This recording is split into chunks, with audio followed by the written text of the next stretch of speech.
Hi, good morning, everyone. Thank you so much for being here with us today, and welcome to the 28th meeting of the State, Local, Tribal, and Private Sector Policy Advisory Committee. We're glad you're here. I also want to say thank you to our team here at ISOO, Heather, Ben, and David for helping to orchestrate the meeting, as well as the broader team here at NARA for facilitating this virtual engagement, although we do hope to see some of your faces in person in the future. Always happy to host. I am Michael Thomas, the Director of ISOO here at NARA, and your host for today. So I won't belabor it. We'll dig right into the meeting. There are just two notes that I have off the top for everyone. The first is that our charter is due for renewal, and so that is an activity that you can expect the team here at ISOO to pursue over the next couple of weeks to get that process moving.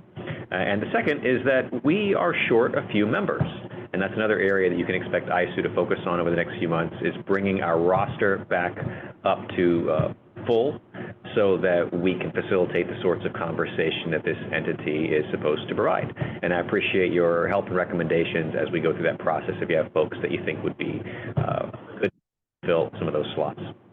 And with that, I'll pass it along to Heather. Thank you. Thank you, sir. Good morning, everyone. I'm Heather Harris-Pagan, the Designated Federal Officer for the SLTPS-PAC. Before we move into the roll call, I'm going to go over a few reminders for everyone's situational awareness.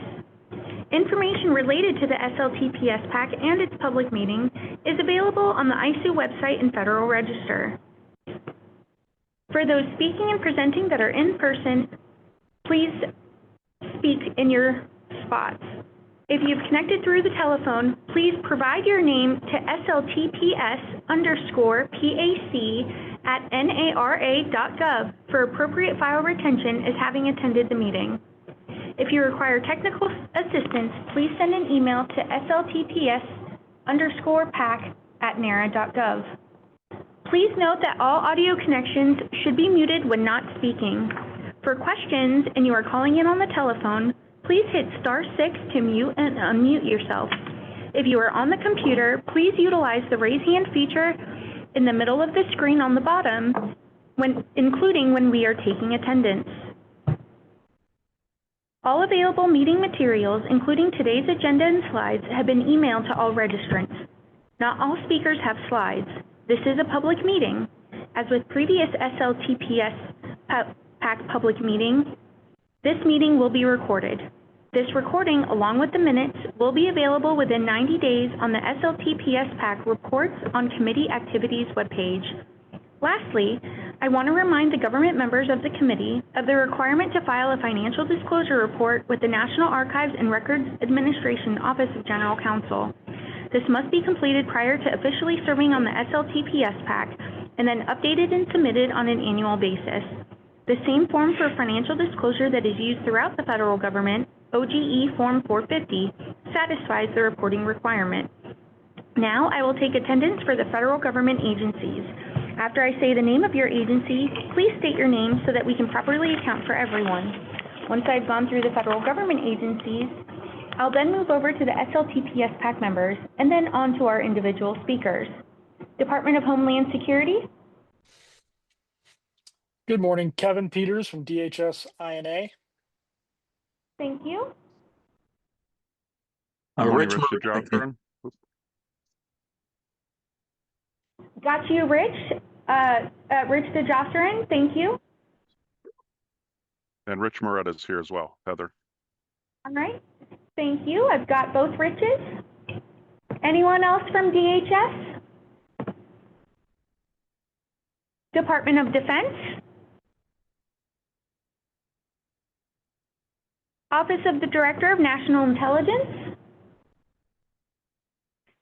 Department of Energy. Lisa Perez from the Office of the Director of National Intelligence. Thank you, Lisa. Department of Energy. This is Ted Banks with the Department of Energy. Thank you, Ted. The Nuclear Regulatory Commission. This is Mark McDonald for the NRC. Oh, thank you, Mark. The Defense Counterintelligence and Security Agency.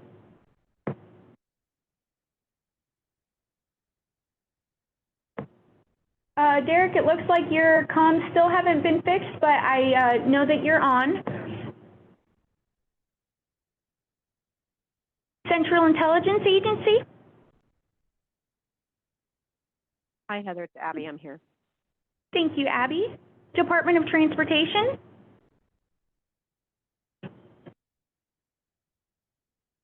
Federal Bureau of Investigation? State Department? Good morning, Kate Connor here. Good morning, Kate. Department of Justice? Lori Ellison. All right, thank you. CISA? Thank you. We'll now move on to the SLTPS-PAC members. Chris Palmer? Thomas Gilkison Jr.? Yep, I'm here. Thank you, sir. If anyone else is on the call that we have not heard from or we don't know about, please speak now for the muster.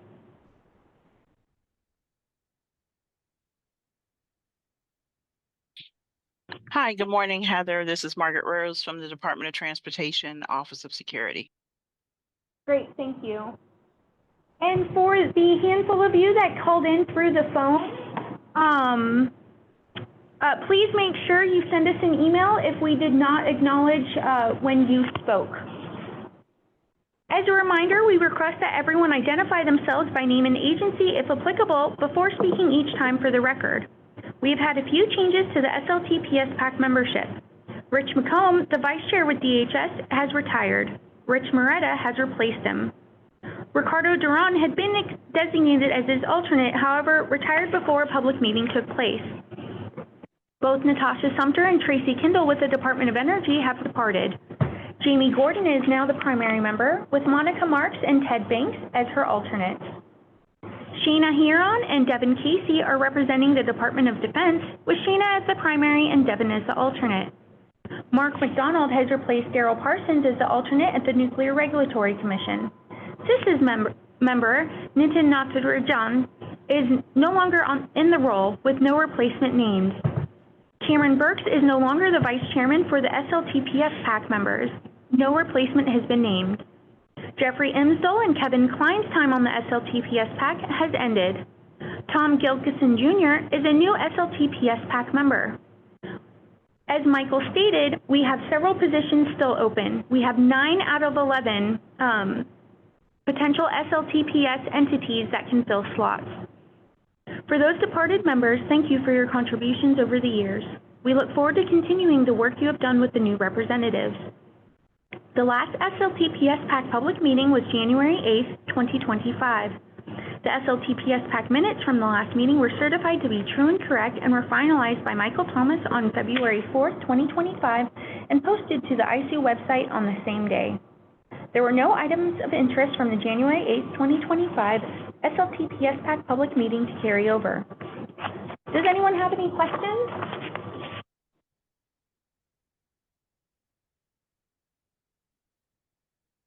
All right. Thank you, Michael. Back to you. Yeah, thanks, Heather. So we're moving on to the next item on the agenda. At this time, we will now introduce DHS for their update. Mr. Rich Moretta, Executive Director, Enterprise Security Operations and Support, Office of the Chief Security Officer, will provide it. Rich? Good morning, everyone. Can you hear me? Yes, sir, we can. Oh, great. Awesome. There's always gremlins in these tech devices here. I really appreciate the opportunity to speak with all of you. I apologize I wasn't able to be in person, but that is our goal for future meetings. I want to say really quickly, I am new to this body here, but I have been involved in SLTPS and the SLTPS mission for some time in one way or another. So I bring some experience there from different angles as well. So I hope that my experience is beneficial to this program. The bottom line up front here is that here in the coming year or so, our objective is to increase communication and collaboration with all our partners. And that includes giving them the tools to report, giving them tools to train, as well as provide direct support wherever we can. And the bottom line, again, is we want to make sure that we're talking to everyone that we need to talk to, that they're able to get a hold of us, and that we're able to provide support and clarity. That we're going to do that in different ways, but the first thing that we're going to do is we're going to review our current guidance to include Executive Order 13549. As you all know, threats evolve. Our own programs evolve. The way that we do business evolves. So we want to make sure that we're keeping up with the times, but more importantly, that we're keeping up with the threats. So we're going to look for areas for improvement and gaps in guidance, as well as operational gaps. And we're going, once we do that review, which is already on the way, one of the things that we will do here shortly is start including partners, especially those on this call here, members, so that their input is taken into consideration. The other thing that we want to realize as an organization here is that we don't know everything, and that we especially don't know what our partners go through on a day-to-day basis. So we want to make sure that their needs are also represented in this process. So we will develop, revise, update our guidance documents, and make recommendations for potential other national guidance. We'll see how that goes, but the bottom line is we're going to do it in conjunction with our partners. We also want to create some subcommittees or sub-working groups. Not sure exactly what we're going to call them yet, but the point is that we're going to identify specific areas so that we can have folks come together and talk about those, kind of think tank those different issues, and come up with some recommendations, solutions, et cetera. In particular, those will be operational topics. With that, we're going to reach out to our partners to identify members for these subcommittees or working groups. Hopefully, we can identify folks that have the experiences behind the topics that we'll be addressing. But nonetheless, I think bringing everyone together and having the opportunity to look at issues from all the different sides will be angles will be very beneficial. And that's really all I have. I just wanted to introduce myself as well. I've been at DHS since 2006. I retired from the Air Force, where I was a special agent with the Air Force Office of Special Investigations, and I've been at the Office of Security at DHS ever since 2006. So I'm here if anybody needs me, and again, I appreciate the opportunity to speak. Thank you. Thank you so much, Rich. I appreciate it. Does anyone have any questions for DHS?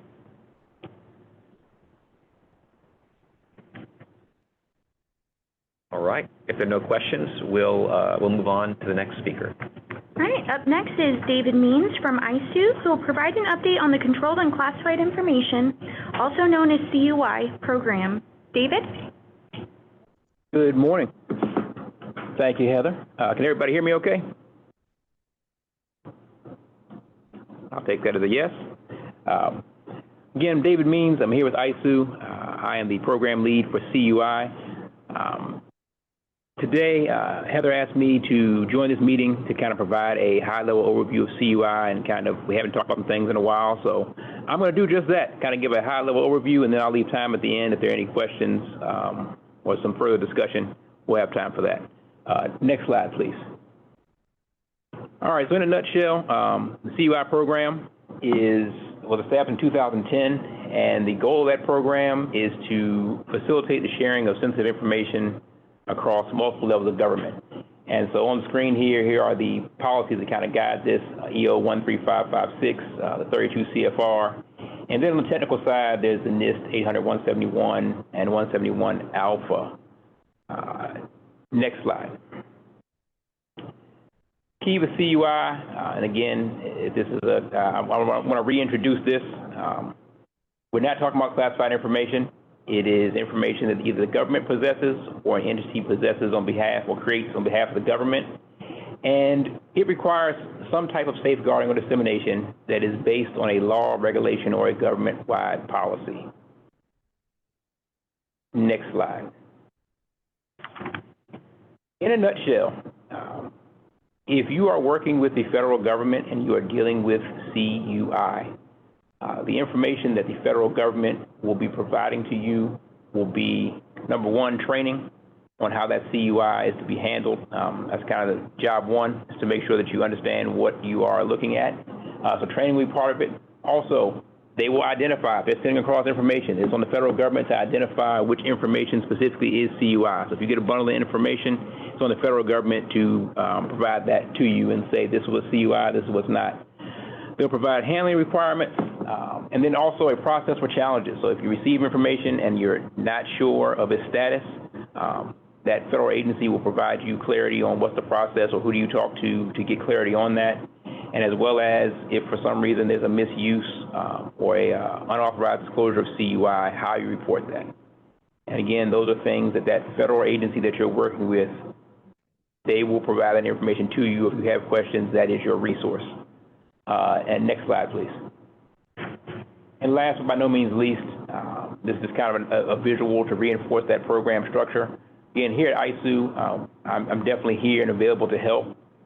The one thing I want to hit on is just to encourage that if you're an entity in the SLTPS and your first stop when it comes to CUI should be that CUI program manager for that federal agency. That's going to be the individual that will have the specific answers you're looking for. If you are not sure of who your CUI program manager is, you can either visit our website, and we have a section on there for contact an agency, or if not, if you can go to the next slide, please, Ben. If you contact me at cui@nara.gov, you can reach out to me, and if you're unsure of who your program manager is, I'll be more than happy to put you in touch with. With that being said, again, I really wanted to kind of leave this open for more questions if there's some discussion, and because I am here to help, and you know, if there's, whether we discuss it here or if there needs to be, I think as I mentioned just earlier about having some kind of a sub-working group, I'm also game for that. But with that, that concludes my presentation. Are there any questions for me?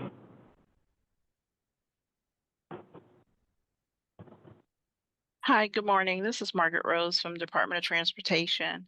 The only question that I have, and maybe it's been put on the back burner, but about a year or so ago, maybe it's almost been about a year and a half, there was some workings on updating the executive order for CUI.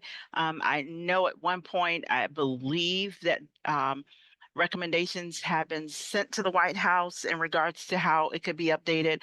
And I just wanted to get kind of like a status on that.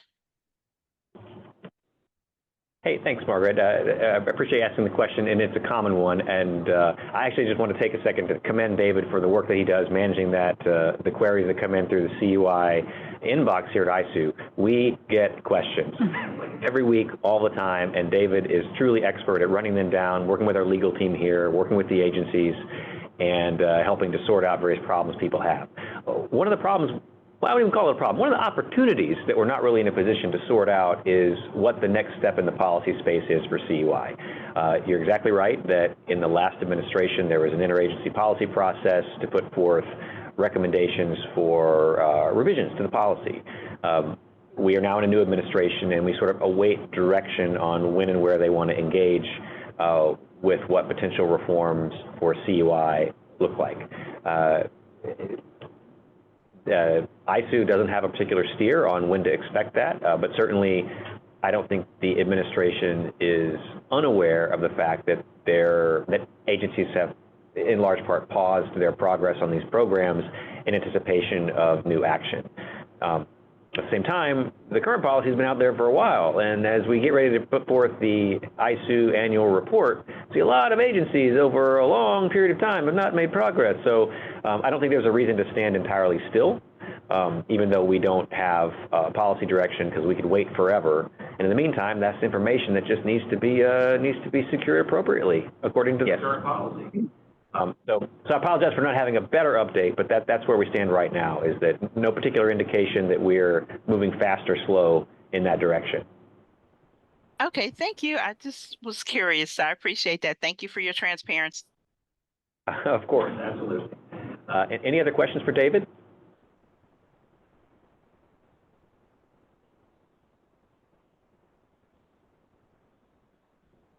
All right, search your hearts on CUI. All right, well, with that, thank you, David, very much for being with us today. Please don't hesitate to reach out if you do have a question or someone in your organization needs a hand, and David is the one who'll be here to help. And Heather, back to you. Okay. We are now at the point of the meeting where we ask SLTPS-PAC members to present any new business they have. Anyone?